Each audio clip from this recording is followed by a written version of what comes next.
प्रशंसा वेवा प्रशंसा वेवा प्रशंसा वेवा प्रशंसा वेवा प्रशंसा वेवा පාස්කුව ජුදෙව්වරුන්ගේ මංගල්‍යයි. ජේසුස් ජුදෙව්වෙක් නිසා ජේසුගේ ගෝලයෝ ටිකත් ජුදෙව්වෝ නිසා එන්නේ ඒ අවුරුද්දේ පාස්කුව සමරන්නටයි. හැබැයි පාස්කුව සමරන්නට ජේසු ජුදෙව්වෙක් ජේසුගේ වටේ හිටිය ඔක්කොම ජුදෙව්වෝ. පාස්කු මංගල්‍ය සමරන්නට ඒ අය ආවත් ඒ අය මැද්දේ පාස්කු බැටළුවෙක් නැහැ. නෑ මට වැරදුනා. පාස්කු බැටළුවෙක් හිටියා. ඒ තමයි ජේසු. ජේසුස් ක්‍රිස්තුන් වහන්සේ ජුදෙව්වරු බැටළුවා මැරුවා වගේ පාස්කුවට ජුදෙව්වරු රෝම අධිරාජ්‍ය සමග එකතු වෙලා ජුදෙව් පූජකයෝ ජුදෙව් පරිසිවරු ජුදෙව් විනයධාරියෝ රෝමය අධිරාජ්‍ය සමග එකතු වෙලා ඒ පාස්කු බැටළුවාව මැරුවා කුරුසිය මත. හැබැයි ඒ මරණය සියල්ල වෙනස් කළා. ජුදෙව්වන්ට ඊශ්‍රායල් ජනතාව ෆාරාවෝගේ දේශයෙන් පොරොන්දු දේශයට ගිය ගමන පාස්කුව වුණා. එය සමරන්නට බැටළුවෙක් මැරුවා.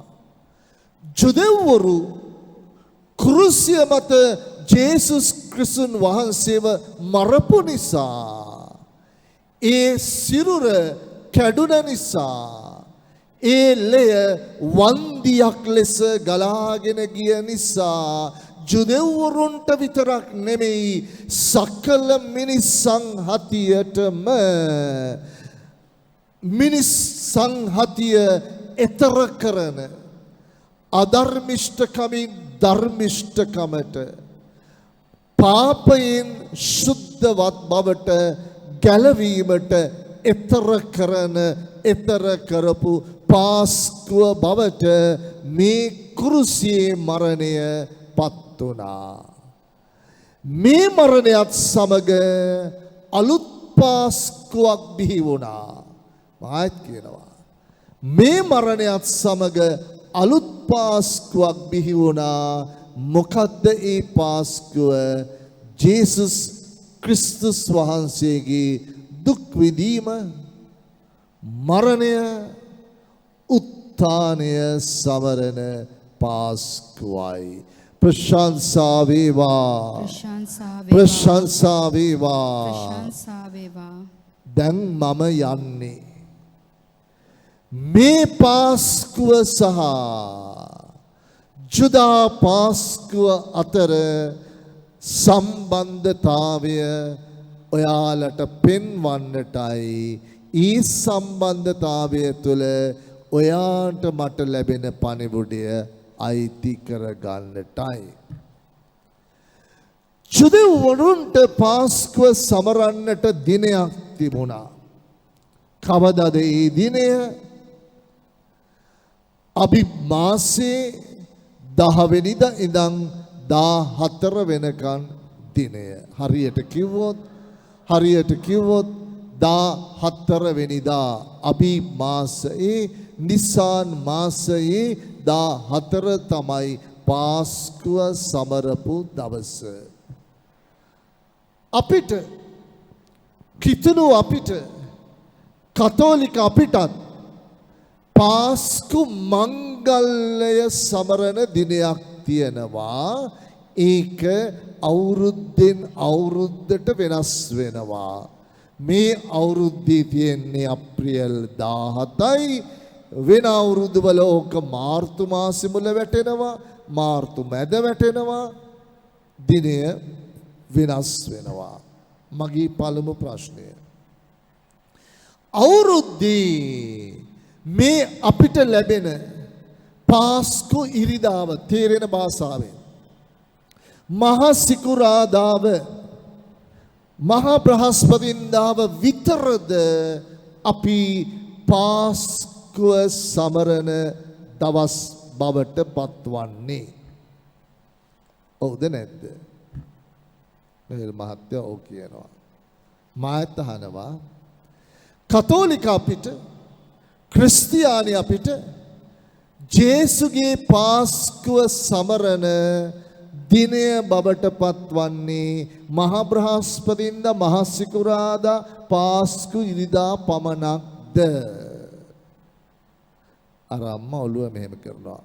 රොෂා ශ්‍රීති එහෙනම් ඔව් අපිට පාස්කු මංගල්‍ය සමරන්නට දිනයක් සභාව හැම අවුරුද්දකම දෙනවා. මහ සිකුරාදාව සමරන්නට දවසක් හැම අවුරුද්දකම දෙනවා. මහ බ්‍රහස්පතින්දාව සමරන්නටත් දවසක් දෙනවා. හැබැයි අපි පාස්කුව සමරන්නේ ඒ දවස් තුනේදී විතරක් නෙමෙයි. ඔයා දිව්‍ය පූජාවට සහභාගී වන හැම දවසක්ම ඔයා පාස්කුව සමරන දවසක්. ඔයා ඉරිදා පූජාවට විශේෂ ක්‍රම සහභාගී වන හැම දවසක්ම ඊ පාස්කුවට සම්බන්ධ වෙන ඊ පාස්කුව සමරන දවසක් වෙනවා. කිලින්ම කියනවා නම් හැම දිව්‍ය පූජාවක්ම ඔයා මම ජේසුගේ පාස්කුව සමරන මොහොතක් දිනයක් වෙනවා. ප්‍රශංසා වේවා. ප්‍රශංසා වේවා. එහෙනම් අපි දැන් යමු. ඔයා මම ආශාවෙන් සහභාගී වන මේ දිව්‍ය පූජාව සහ පුරාතනී අරජු දෙව්වෝ දහවන වසංගතය මැද්දේ සමරපු පාස්කුව අතර කොයි තරම් සම්බන්ධතාවයක් තියෙනවද කියලා බලන්නට නැත්තම් ඒ පාස්කුවෙන් එන පණිවුඩිය අද ඔයාට දිව්‍ය පූජාවට සහභාගී වෙන ඔයාට කොයි තරම් අභියෝග කරනවද මඟ පෙන්වීම ලබා දෙනවද කියලා බලන්නට අපි යමු. අපි 12 වෙනි පරිච්ඡේදයේ ආයම තාම ඉන්නේ. මට ඕන මේක ලේවලට රින් ගන්න ඔයලගේ. 12 වෙනි පරිච්ඡේදයේ කතා කරන්නේ ජුදෙව් පාස්කුව ගැන. මුලින්ම අපි දැක්ක කාරණාව තමයි දිනය ගැන. හරි නේද? අබීබ් 10 එකතු වෙන්න අබීබ් මාසෙ 14 වෙනිදා සමරන්න. මං ඔන්න දැන් ඒකට උත්තර දුන්නා. අපිට එක දවසක් නෙමෙයි තියෙන්නේ මාසේ. හැම දිව්‍ය පූජාවක්ම හැම දවසක්ම අපිට පාස්කුව සමරන දවසක්. හරිද? දෙක මේ වචනේ ඉස්සල්ලාම එන්නේ හැම පවුලේ හැම කෙනෙක්ම එකතු වෙන්නට ඕන. පාස්කුව සමරන්නට ඒක තමයි නීතිය. අම්මා තාත්තා දරුවෝ හැමෝම ගෙදර ඉන්න ඕන. අදටත් එහෙමයි. ඒගොල්ලන් කොයි රටේ හිටියත් කොච්චර ඈත හිටියත් ජුදෙව්වෝ කොහේ හිටියත් ටෙලවිව් වල සමහර අය ඉන්නවා. එහෙම නැත්නම් ජෙරුසලම් වල සමහර අය ඉන්නවා. සමහර අය ගැලීලේ වල ඉන්නවා පදිංචි වෙලා. හැබැයි ඒ ඔක්කොම පාස්කු දවසේදී මහා ගෙදරට එනවා සමරන්නට. අදත් එහෙමයි. පවුලක් ඒක පවුලේ මංගල්‍යයක්. පවුල එකතු කරපු මංගල්‍යයක්. අපි අහනවා මෙතනදී. ඔයාගේ මගේ වර්තමාන පාස්කුව තමයි දිව්‍ය පූජාව. විශේෂකව අපි ගම ඉරිදා දිව්‍ය පූජාව. ඉරිදා දිව්‍ය පූජාව. මම විශේෂව අද කතා කරන්න යන්නේ ඉරිදා දිව්‍ය පූජාව ගැනයි. හැම දිව්‍ය පූජාවක්ම පාස්කුවක්. අපි විශේෂම ඉලක්ක කරමු ඉරිදා දිව්‍ය පූජාව.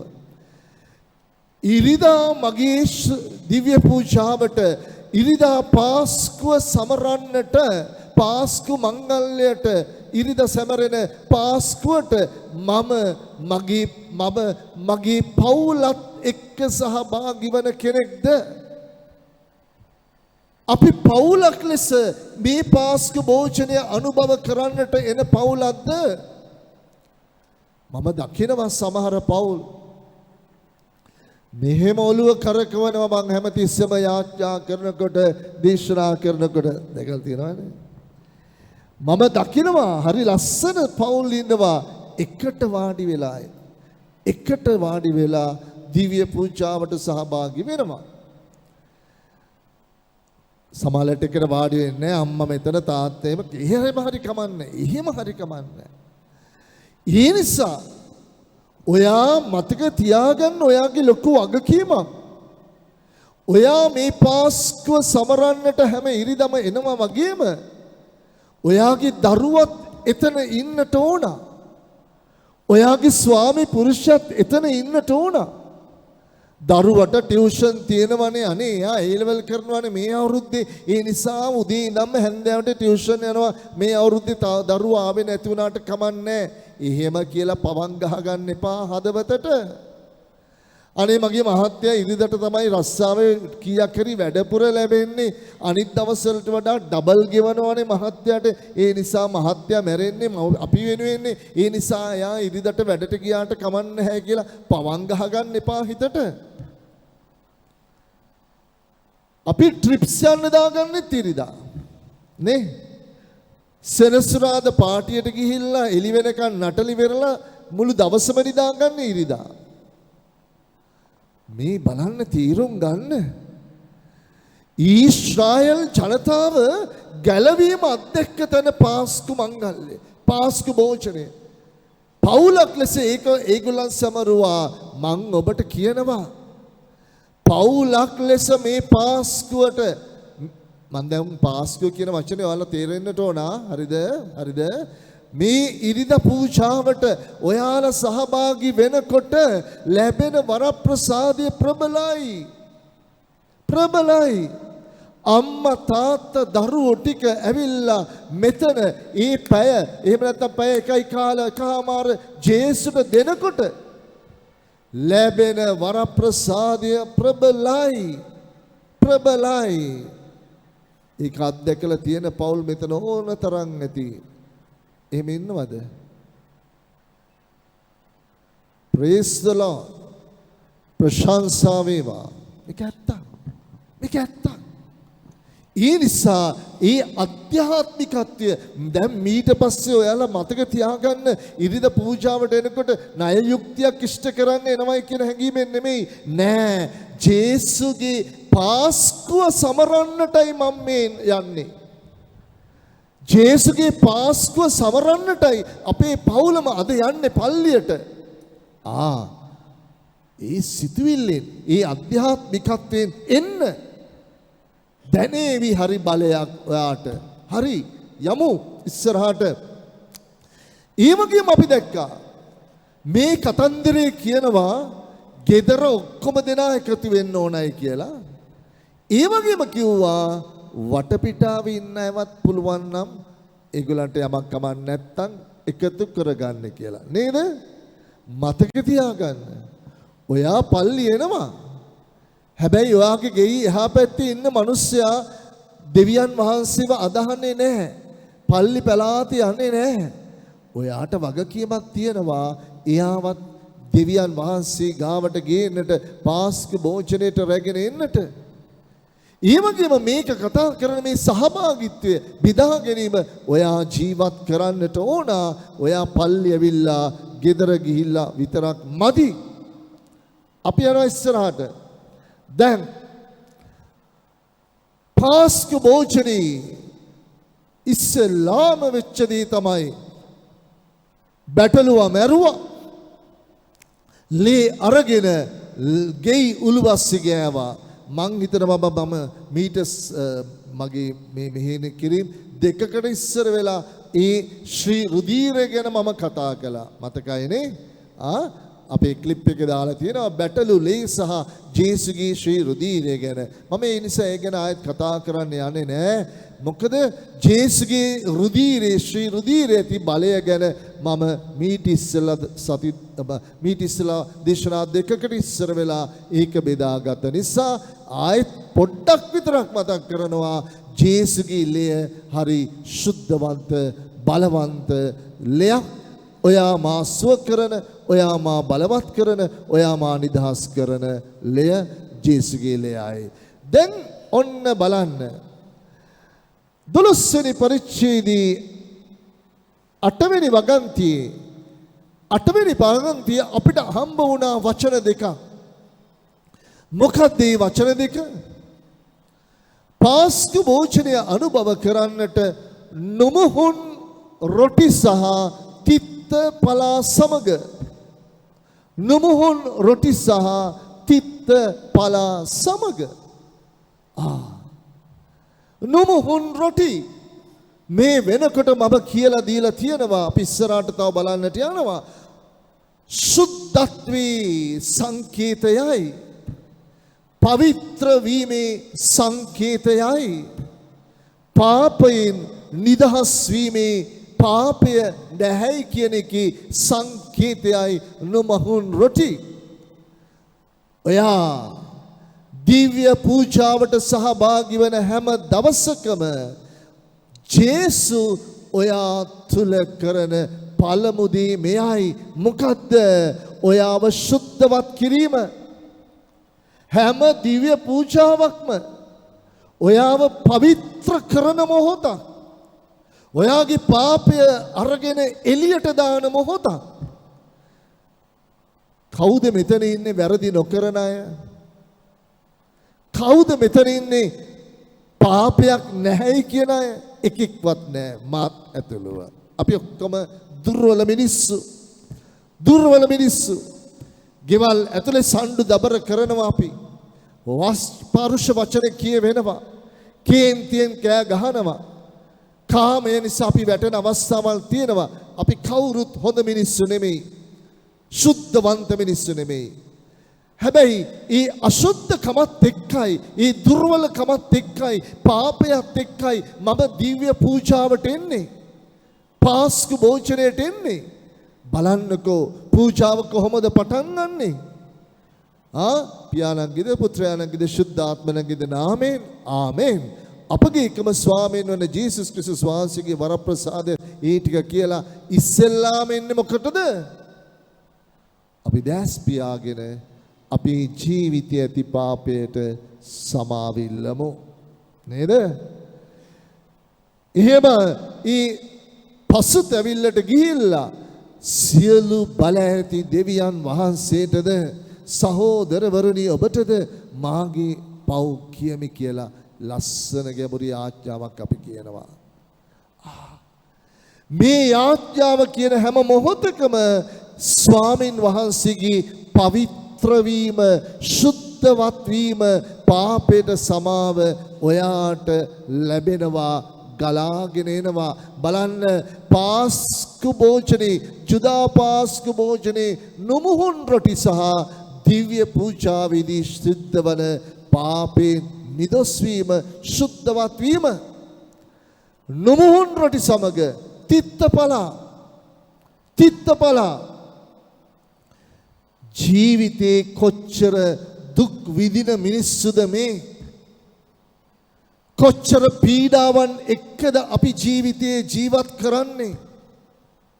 එක ප්‍රශ්නයක් ඉවර වෙනකොට තව ප්‍රශ්නයක්, එක රෝගයක් සුව වෙනකොට තව රෝගයක්. මානසික පීඩාව නිසා අපි වැටෙනවා. ගෙවල් වල තියෙන ප්‍රශ්න කරදර නිසා අපේ මනස අවුල් වෙනවා. තිත්ත පලාස් කියන්නේ ඊශ්‍රායල් ජනතාව අනුභව කළ, තිත්ත පලා කියන්නේ ඊශ්‍රායල් ජනතාව වින්ද පීඩාවයි, වේදනාවයි, වහල් භාවී කටුක බවයි. හැබැයි ඒ වහල් කමට, ඒ පීඩාවට අවසාන තිත ලැබෙනවා පාස්කු භෝජනය තුල. මේ පණිවිඩය දුන්නා. ඔයා ඔයාගේ ප්‍රශ්නයත් එක්ක ඔයාගේ මානසික පීඩාවත් එක්ක දිව්‍ය පූජාවට ඇවිල්ලා මෙතන දැනගහලා දිව්‍ය සත්ප්‍රසාද වහන්සේ ලබලා ගිහිල්ලා ඒ ජේසුත් එක්ක කතා කරලා ගෙදර යන්නේ සම්පූර්ණ සැනසීමක් සුවයක් අයිති කරගෙනයි. දිව්‍ය සත්ප්‍රසාද වහන්සේ කියන්නේ ඔයාගේ මගේ පීඩාව කටුක බව දුබල බව දුරු කරන ස්වාමියානෝයි. දැන් මං ඔයාගෙන් අහනවා මේ ප්‍රශ්නය.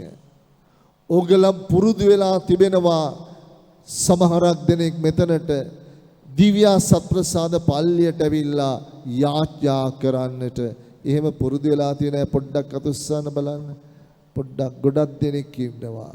ගොඩක් ඉන්නවා එහෙම යාඥා කරන අය. හරිද? මං අහනවා ප්‍රශ්නයක්. ඔයාලගේ ජීවිතවල ගොඩාක් ප්‍රශ්න කරදර අමාරුකම් එක්ක ඔයා එනවා සප්‍රසාද පල්ලියට. සප්‍රසාද පල්ලියට ඇවිල්ලා ඔයා පැය කාලක් භාගයක් යාඥා කරනවා. සමහරලාට යාඥා කරන්නේ නෑ. ඔහි වාඩිගෙන ඉඳලා ගෙදර යනවා. ගෙදර යනකොට ඔයාට මහ පුදුම ආකාරයේ සැනසීමක් සතුටක් නිදහසක් හිතට දැනෙලා නැද්ද? දැනෙලා නැද්ද? දැනෙලා තියෙන ඇත්තසන් මේක තමයි වෙන්නේ. මේකයි ඇත්ත. මේක ඇත්ත. බොරුවක් නෙමෙයි. ඔයාම පෞද්ගලිකව අත්දැක්ක ඇත්තක් මේක. ඔයාම ඔයාගේ ජීවිතයත් එක්ක ඇත්තක් මේක. මම දේශනා කරන නිසා නෙමෙයි. ඔයා අත්දැක්ක ඇත්තක්. ඔහු ජේසු සප්‍රසාදී ස්වාමියානෝ ඔයා ඉරිදා පූජාවට ඇවිල්ලා දවසේ පූජාවට ඇවිල්ලා ඔයාගේ පීඩාව එක්ක ඔයාගේ වේදනාව එක්ක ඔයාගේ කඳුළු එක්ක ඔයා ජීවිතේ හැමදාම අනුභව කරන තිත්ත පලා සමග දිව්‍ය සප්‍රසාද වහන්සේ අනුභව කරනකොට ලබා ගන්නකොට එය ලබාගෙන ඒ ජේසුත් එක්ක කතා කරලා ඔයා ගෙදර යන්නේ නිදහස සුවය සැනසීම බලය ජීවිතයට පුරවාගෙනයි. ප්‍රශංසා වේවා ප්‍රශංසා වේවා. මේ පාස්කු බැටළුවා අනුභව කරනකොට තිත්ත පලා සමග ඒ සිතුවිලි ඒගොල්ලන්ගේ ඔළුවට ගියා. අපිට සිතුවිලි විතරක් නෙමෙයි ඔළුවට යන්නේ. අපේ ජීවිතයට ඇතුල් වෙනවා ඇත්තක්. ජීවිතයේ අත්දකින ඇත්තක්. ඒ තමයි ජේසුස් ක්‍රිස්තුස් වහන්සේ දිව්‍ය සත්ප්‍රසාදය තුළ ජීවමානයි. ඒ ස්වාමියානෝ මගේ ජීවිතේ තිත්ත පලා මං අනුභව කරන හැම මොහොතකම මාව සුව කරන දෙවිදානෝයි. එතක් ඉඳන් ඉස්සරහට යනවා. ඊට පස්සේ අපි දැක්ක වචනය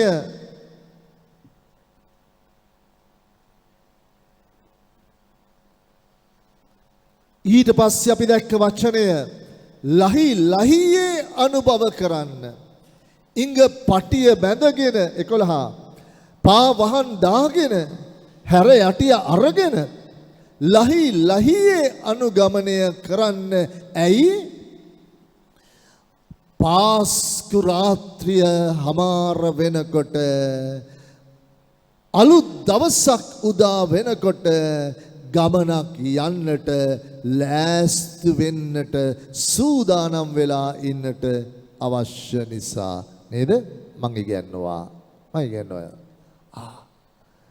ඔයා දිව්‍ය සත්ප්‍රසාද වහන්සේ ලබන්නේ දිව්‍ය පූජාවට ඔයා එන්නේ ඒක අහලා ගෙදර යන්න නෙමෙයි. ඉස්සර අපේ අය කියපු වචනයක් තියෙනවා. මොකද්ද? මම පූජාව අහන්න ගියා නේද?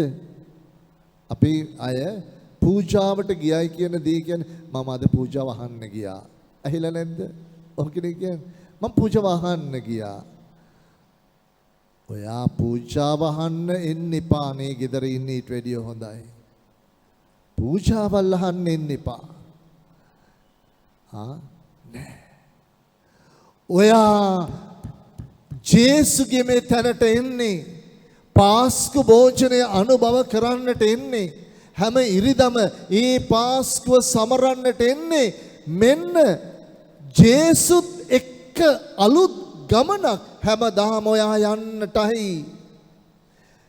ඊශ්‍රායෙල් ජනතාව ඉඟ පටිය බැඳගෙන පා වහන් දාගෙන සැර යටිය අරගෙන හිටියේ අලුත් ගමනක් යන්නට ලෑස්ති වෙලා මරත්තරන් අම්මේ මරත්තරන් තාත්තේ දිව්‍ය සත්ප්‍රසාද වහන්සේ ලබන හැම මොහොතකම දිව්‍ය පූජාවට සහභාගී වන හැම මොහොතකම ඔයා අලුත් ගමනක් යන්නට සූදානම් වෙන අරබන මොහොතක්. ඒක කොහොමද? මං හරි ආසයි බලන් ඉන්නවා මන් දිහා දේශනා කරනකොට නේ හරි ආසයි දේශනාව අහලා සමහර අය මට කියනවා ෆාදර් හරි ලස්සනයි ෆාදර් දේශනාව අපිට වැදෙනවා ෆාදර් ඒක අපි ඉගෙන ගන්නවා කරුණු ෆාදර් ඒකටත් මං ආසයි. හැබැයි ගොඩක් වෙලාවට ඒක එතනින් නවතිනවානේ.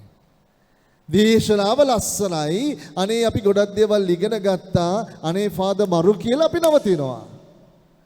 දෙවියන් වහන්සේට ඕන ඒකද? නෑ. වචනය ඔයා අහනවා වචනය ඔයා ඉගෙන ගන්නවා වචනය ඔයා ජීවත් කරන්න ඕන. ඒක තමයි ඔයාගේ ජීවිතය ඔයා පටන් ගන්න ගමන. ඒක තමයි දෙවියන් වහන්සේ ඔයාගෙන් බලාපොරොත්තු වෙන ගමන. ඔයා පූජාවට එනවා දේශනාව අහනවා හරි ලස්සනයි ෆාදර් දේශනාව කියලා ගෙදර ගිහිල්ලා පරණ ජීවිතේම නම් ඉන්නේ. වැඩක් තියනවද? උගුර කඩන් කෑ ගැහුවට වැඩක් තියනවද? වැඩක් නැහැ. දෙවියන් වහන්සේ මාව පාවිච්චි කරන්නේ දෙවියන් වහන්සේට ඕන ඔයා අලුත් ගමනක හැමදාම නිරත වෙන අම්මා කෙනෙක් වෙනව දකින්නට තාත්තා කෙනෙක් වෙනව දකින්නට දරුවෝ ටික පවුලක් වෙනව දකින්නට ඒ නිසා හැම ඉරිදම මේ පාස්කු භෝජනයට ඔයා ආපුවම වචනයක් අයිති කරගෙන ඒ වචනය ජීවත් කරන්න ඕන. ඒ වචනය ජීවත් කරන්නට ඕන. ඒ ජීවත් කරවීම තමයි ඔයාගේ ජීවිතය අලුත් වන තැන. අලුත් ගමනකට ඔයා ඇතුල් වන තැන පවුලක් ලෙස ඔයා අලුත් වන තැන අලුත් ගමනක් අරබන තැන. ප්‍රශංසා වේවා. ප්‍රශංසා වේවා. ඊට පස්සේ මෙන්න ස්වාමීන් වහන්සේ කියනවා වචනය තුළ මේ අනුභව කරනකොට මම ඔබ මරණී දූතයා පසු කර යන්නෙමි පාස් ඕව පසු කර යන්නෙමි. ඔබ ඉරිදා පූජාවට එන හැම මොහොතකම දිව්‍ය සත්ප්‍රසාදය ලබන හැම මොහොතකම ඔබ පසු කර යන්නට ඔබට හයිය ලැබෙනවා. අධර්මිෂ්ඨකමෙන් ධර්මිෂ්ඨකමට අයහපතින් යහපතට අශුද්ධ භවෙන් ශුද්ධ භවට.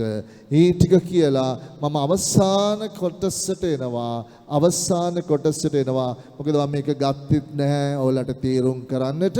මේ කොටසට එනවා. අපි ගමුද රත්තරන් පොතේ 12 වෙනි පරිච්ඡේදයේ 14 වන වගන්තිය 12 වෙනි පරිච්ඡේදයේ 14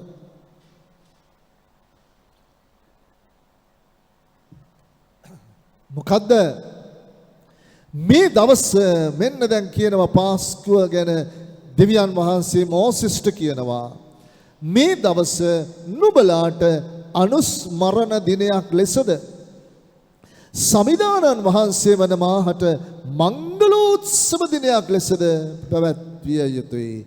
තවද මතු සියලු පරම්පරාවලම එය සදහටම මංගල දිනයක්සේ පැවැත්වීමට නියෝගයක් පැනවිය යුතුයි. මෙන්න දෙවියන් වහන්සේ දුන්න නියමයක් දුන්න අණක්.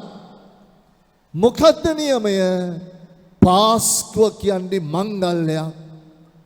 පාස්කුව කියන්නේ අනිවාර්යයෙන්ම සමරිය යුතු මංගල්‍යයක්, සමරිය යුතු දිනයක්.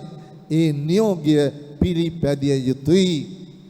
හැම ඉරිදාවක්ම ඔයාට මංගල්‍යයක් විය යුතුයි. ඒ තේරෙනවද? මංගල්‍යයක් විය යුතුයි. මොකක්ද? මංගල්‍යයක් කියලා කියන්නේ දෙවියන් වහන්සේට নমස්කාර කරන, දෙවියන් වහන්සේට ප්‍රශංසා කරන සුද්ධ දවසක්, සුද්ධ මොහොතක්. මට මතක් වෙනවා පොඩි සෙමිනේරියේදී අපිට කියපු දෙයක්. ග්‍රැන්විල් ඉන්නවද මෙතන? ග්‍රැන්විල් අපේ සෙමිනේරියට කොල්ලුවා අද නැද්ද දන්නේ නැහැ. ග්‍රේඩ් 7 එකේ මං සෙමිනේරියට ගියේ, පොඩි සෙමිනේරියේ. හරිද? බට්ටෙක්, පොඩි බට්ටෙක්. එතකොට මට තාම මතකයි. දැන් ඉස්සර අපි ගමේ ඉන්නකොට විල්ලෝරාත් පල්ලියටනේ මම ගියේ. තිවිච්ච කලිසම් කොටේ ඇඳගෙන, තිවිච්ච ෂර්ට් එක ඇඳගෙන, සෙරප්පු දෙක දාගෙන, හඩු පෙරාගෙන ගියා. පොඩි උන්නේ. දැන් ඔය මෙන්න එහෙමනේ. right. සෙමිනේරියට ගිය හැටිම අපිට දුන්නු ෆෝමේෂන් එකේ අපිට කිව්ව වචනයක්. මට තාම ඒක මතකයි. Sunday is the day of the Lord and you have to wear the best on Sunday. Sunday best කියලා short form එකෙන් කිව්වා. ඉරිදා දෙවියන් වහන්සේගේ දවසයි, උඹලා ලස්සනටම අඳින්න ඕන දවස එදායි. ඉතින් පොඩි සෙමිනේරිය දැන් පල්ලිය තියෙන්නේ මේ පල්ලිය නම් අපි නිදා ගන්න තැන තියෙන ඊට එහා පැත්තේ, ඩෝමැට්‍රි එක තියෙන එහා පැත්තේ. අඩි 10යි එන්නට ඕන ඩෝමැට්‍රිය නම් නිදා ගන්න තැන ඉඳන් චපල් එකට.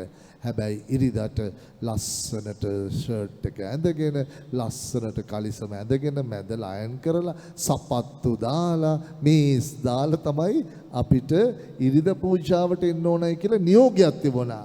Sunday best. අනේ ඉතින් බෙස්ට් උනාට තිබිච්ච එකම ෂර්ට් එක තමයි ඇඳේ. Sunday best උනාට right. ඒකෙන් අපිට කිව්වා, ඒකේ අපිට දුන්න අධ්‍යාත්මයක් මොකද්ද? ඉරිදා දෙවියන් වහන්සේගේ දවස. ඉරිදා උඹලා දෙවියන් වහන්සේ ඉස්සරහා ඉන්නට ඕන ලස්සනට. හරි ලස්සනට. දෙවියන් වහන්සේ ඉස්සරහා පෙනී සිටින්නට ඕන. හරියට මංගල්‍යයකට යනවා වගේ තමයි ඉන්නට ඕන. ඒ දවස්වල අපිට ඕක තේරුන්නේ නැහැ ඇච්චර. ස්වාමීලා අපිට කියනකොට තේරුන්නේ නැහැ. හැබැයි මේක කියවනකොට දැන් තේරෙනවා. ඇයි අපේ ලොකු ස්වාමීලා අපිට ඉරිදා එහෙම කරන්න කියලා කිව්වේ? මම ඔබට කියනවා. දැන් නම් ඉතින් අපේ ඉරිදා පූජාට මෙහෙනම් හොඳයි. සමහර තැන්වල ඉතින් මංගල් වලට එන හැටි අමුතෙන් කියන්න ඕනේ නෑනේ. ස්විමින් කිට් එක ගහගෙන ඉන්නේ සමහරු මංගල්‍යයට එන්නේ. ඒක වෙනම කතාවක්. හරිද? මේ ස්විමින් කිට් ගහගෙන එන්නේ කියලා නෙමෙයි දිව්‍යන් වහන්සේ කියන්නේ මංගල්‍යයට. හරි? දිව්‍යන් වහන්සේට ප්‍රසන්න විදිහට, දිව්‍යන් වහන්සේගේ ඇස් දෙකට ප්‍රසන්න විදිහට ඔබ දිව්‍යන් වහන්සේගේ මංගල්‍ය සමරන්නට හැම ඉරිදම එන්න. පවුලක් ලෙස එන්න. එතකොට දෙවියන් වහන්සේ හරි ප්‍රසන්නයි. සුද්ධවත් වන්න බලාගෙන එන්න. දෙවියන් වහන්සේට හරි ප්‍රසන්නයි. උන්වහන්සේට নমස්කාර කරන්න, යාඥාවට සහභාගී වෙන්න, කට පියාගෙන ඉන්න එපා පල්ලි ඇවිල්ලා. ගීතිකා කියනකොට කටවල් නැරලා ගීතිකා කියන්න පුරුදු වෙන්න. යාඥා කරනකොට සමහරලාට කෝර් එක විතරයි යාඥා කරන්නේ, අනිත් අය ඔහි නිකන් ඉන්නව නැහැ. ස්වාමින් වහන්සේට ප්‍රසන්න විදියට යාඥාව කරන්න. ඔබ තුල actively when you take part in the Holy Eucharist, especially on Sunday, it becomes a festivity for you. ඔබ ක්‍රියාකාරී ලෙස සුද්ධ යාගයට, දිව්‍ය පූජාවට සම්බන්ධ වෙනකොට ඒ හැම දිව්‍ය පූජාවක්ම මංගල්‍යය පූජාවක් බවට පත් වෙනවා. දෙවියන් වහන්සේට ප්‍රසන්න මොහොතක්, දවසක් බවට පත් වෙනවා. නැත්තම් ඔයා එනවා අත් දෙක වකුටු කරගෙන ඔය කොහි හරි සීලුකුලන ගාව හරි එහෙම නැත්තම් කොහි හරි ඉඳලා ගෙදර යනවා. එහෙම නැත්තම් ඔයා එනවා ආව වෙලාවෙ ඉඳන් ෆෝන් එකේ ඉන්නවා. ඉඳලා ඔයා ගෙදර යනවා. එහෙම නැත්නම් ඔයා එනවා ඇවිල්ලා බලනවා කෙල්ල කොහෙද අංකෝ අද ඇවිල්ලා නැහැ නේද බලවල ඉන්නවා. ඔලිය වැඩ කරන්නේ ඒවා ඒ වැඩක් තියනවද? වැඩක් තියනවද? නෑ. ඔයාගේ පාස්කුව සමරන දවස හැම ඉරිදාවක්මයි. ඒ හැම ඉරිදාවක්ම ඔයාගේ ජීවිතේ මංගල්‍යයක් විය යුතුයි. මංගල්‍යයක් කියලා කියන්නේ දෙවියන් වහන්සේගේ ඇහැට ප්‍රසන්න වෙන දෙවියන් වහන්සේ සතුටු වන දවසක්. ඒ මංගල්‍යය ඔයාගේ ජීවිතේ පවුලක් ලෙස සිදු කරන්න අපි නිහඬ වෙනවා. අපි ලියමු හිතට දැනුණු දේ.